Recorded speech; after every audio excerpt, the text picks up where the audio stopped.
আসসালামু আলাইকুম ভিউয়ার, সবাই কেমন আছেন? আশা করি ভালো আছেন।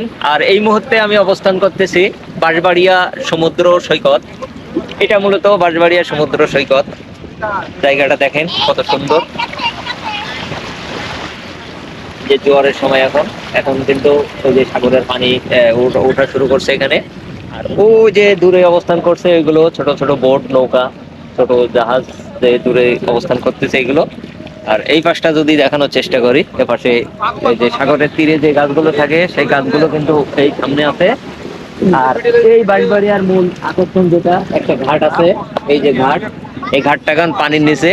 আমরা যদি ভাটা পড়ে যে সময়, সে সময় আসতাম এখানে, তাহলে ওই সিঁড়িটা দিয়ে আমরা সোজা নদী সাগরের মাঝখানে কিন্তু আমরা যেতে পারতাম। ওইখানে আমরা যদি দেখি এই যে ছোট ছোট গর্ত, এখানে এই যে পানি ওঠানামা করে যার জন্য এখানে কিন্তু গর্ত। বাঁশবাড়িয়ার যে মূলত যে আকর্ষণ, এই আকর্ষণ কিন্তু শুধু ওই সিঁড়িটা কিন্তু মূলত বাঁশবাড়িয়ার আকর্ষণ।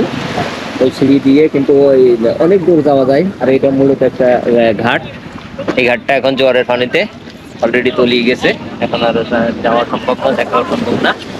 আর সামনে যে বাঁশবাড়িয়া সি বিচে সমুদ্র সৈকতে যে একটা মেগা ফেস্ট হচ্ছে, এপারটি মেম্বারদের, সেই ফেস্টটা হচ্ছে ওইখানে।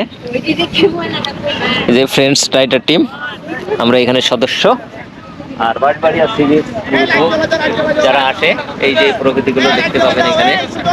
নিরিবিলি একটা খুব একটা সুন্দর জায়গা। এই সুন্দর জায়গাটা যদি আপনারা উপভোগ করতে চান, তাহলেই আপনাদের চলে আসতে হবে সুদূর সীতাকুণ্ড বাঁশবাড়িয়া নামক স্থান।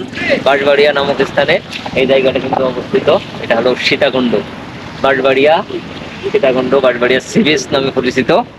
চট্টগ্রাম থেকে যদি কেউ আসেন, তাহলে বাঁশবাড়িয়া বললেই নামিয়ে দেবে। ঢাকার দিক থেকে কেউ আসলে বাঁশবাড়িয়া নামক স্থান থেকে অটো বা সিএনজি যে কোনো একটা জিনিস ধরে সরাসরি চলে আসতে পারবেন বাঁশবাড়িয়া সি বিচে, সমুদ্র সৈকতে। তো ধন্যবাদ সবাইকে। পরে আবার দেখা হবে কোনো ভিডিও গ্রামে। সালাম। অফ অফ করে আরেকটা চালু করো। হ্যাঁ।